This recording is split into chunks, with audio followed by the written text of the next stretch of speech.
एक सपना, एक उम्मीद, एक चाहत, एक विश्वास, एक ख्वाब, एक एहसास और खुद के वजूद की तलाश। शायद यही कुछ लफ्ज हैं जो हमारे ख्वाबों से हकीकत और हकीकत से लहू में उतरकर आजाद भारत की नींव रखते हैं। ख्वाब देखना खूबसूरत है और उनका सच होना तो मानो जैसे आपने अपने मां के चेहरे पर मुस्कान देख ली हो।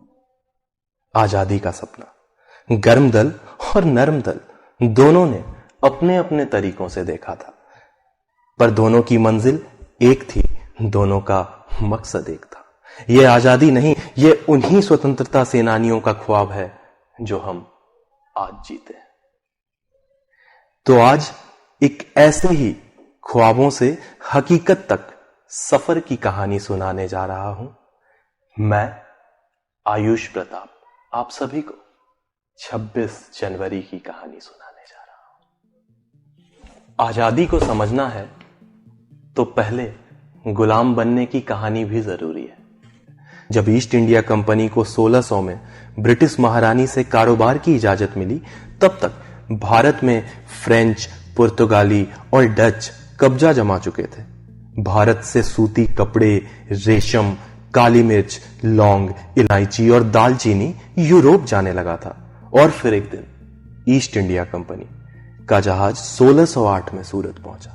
वहां पुर्तगालियों को डच ईस्ट इंडिया कंपनी की मदद से रास्ते से हटा दिया और फिर मुगल शासक जहांगीर से रिश्ते को मजबूती दी।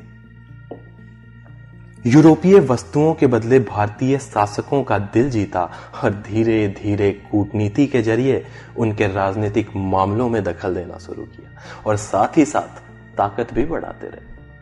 उधर तब तक कंपनी ने मुगल से टैक्स में छूट प्राप्त कर ली थी। अब अफसर भी निजी कारोबार करने लगे थे और वो टैक्स नहीं चुकाते थे। इसका बंगाल के नवाब सिराजुद्दौला ने विरोध किया और कलकत्ता में ब्रिटिश संपत्ति पर कब्जा जमा लिया, अधिकारियों को गिरफ्तार कर लिया। तब तक कंपनी का एक और गढ़ मद्रास में आ चुका था और वहां से रॉबर्ट क्लाइव नौसेना लेकर आए और 1757 में सिराजुद्दौला से प्लासी का युद्ध लड़ा। सिराजुद्दौला के सेनापति मीर जाफर ने विश्वासघात किया और युद्ध में नवाब की मौत हो गई। शायद यही जीत ईस्ट इंडिया कंपनी को भारत में शासन करने की सबसे बड़ी जीत थी और इसके बाद 1757 से 1857 तक कई छोटे बड़े विरोध होते रहे, जिसे ईस्ट इंडिया कंपनी ने बड़े ही आसानी से विफल बना दिया। और फिर 1857 मेरठ सिपाही विद्रोह के चलते मंगल पांडे को फांसी पर चढ़ाया गया। वहां से उठी चिंगारी ने झांसी, अवध, दिल्ली, बिहार में क्रांति को हवा दी। रानी लक्ष्मीबाई, बहादुर शाह जफर, नाना साहेब आदि ने मिलकर एक साथ बगावत कर दी और उस वक्त अंग्रेजों को खदेड़ दिया गया था। कंपनी ने तब लंदन से फौज बुलवाई और सितंबर 1857 में दिल्ली में फिर अंग्रेजों का कब्जा हुआ और ब्रिटिश संसद ने कानून पारित किया और भारत की सत्ता ईस्ट इंडिया कंपनी के हाथ से महारानी के हाथ में चली गई। 1905 में लॉर्ड कर्जन ने बंगाल का विभाजन किया और इसे बंगाल भरक उठा। कांग्रेस के नेतृत्व में इसे बांटो और राज करो की नीति बताई, डिवाइड एंड रूल। बंगाल से उठी उसी राष्ट्रवाद की प्रचंड धारा से वंदे मातरम कांग्रेस का राष्ट्रगीत बन गया।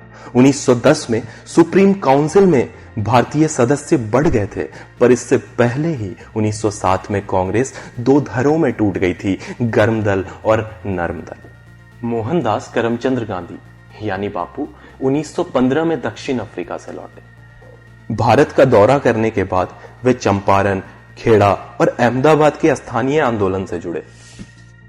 1919 में रौलत कानून के खिलाफ सत्याग्रह किया। यह ब्रिटिश शासन के खिलाफ पहला एकजुट आंदोलन था। आंदोलन को दबाने के लिए ब्रिटिश अधिकारियों ने दमनकारी हथकंडे अपनाए। अप्रैल 1919 में बैसाखी के दिन जलियांवाला बाग में जुटे प्रदर्शनकारियों पर गोलियां चलाई और इसमें 400 से अधिक लोग मारे गए। जवाहरलाल नेहरू की अध्यक्षता में कांग्रेस ने 1929 में पूर्ण स्वराज का प्रस्ताव पारित किया और 26 जनवरी 1930 को पूरे देश ने स्वतंत्रता दिवस भी मनाया। लाला लाजपत राय को पुलिस लाठीचार्ज में मौत के घाट उतारने वाले पुलिस अफसर की 17 दिसंबर 1928 को भगत सिंह, राजगुरु और सुखदेव ने हत्या कर दी और इसलिए भगत सिंह, राजगुरु और सुखदेव को 23 मार्च 1931 को फांसी पर चढ़ाया गया। महात्मा गांधी ने दूसरे विश्व युद्ध के बाद भारत छोड़ो का नारा दिया और दूसरे विश्व युद्ध के बाद 1945 में अंग्रेजों ने कांग्रेस और मुस्लिम लीग से स्वतंत्रता पर बातचीत शुरू की। लीग चाहती थी कि उसे भारतीय मुसलमानों का प्रतिनिधि माना जाए, लेकिन कांग्रेस राजी नहीं थी। दोनों के बीच मतभेद भारत और पाकिस्तान में विभाजन का कारण बने और 14 अगस्त को पाकिस्तान और 15 अगस्त को भारत एक स्वतंत्र देश बन गया। 26 जनवरी 1930 को भारतीय राष्ट्रीय कांग्रेस ने भारत को पूर्ण स्वराज घोषित किया था। इस दिन पहली बार भारत का स्वतंत्रता दिवस मनाया गया था। 15 अगस्त 1947 को आजादी मिलने तक 26 जनवरी को ही स्वतंत्रता दिवस मनाया जाता था। इसलिए 26 जनवरी 1930 को पूर्ण स्वराज घोषित करने की तारीख को ही महत्व देने के लिए 26 जनवरी 1950 को संविधान लागू किया गया और 26 जनवरी को गणतंत्र दिवस घोषित कर दिया गया। धन्यवाद। जय हिंद, जय भारत।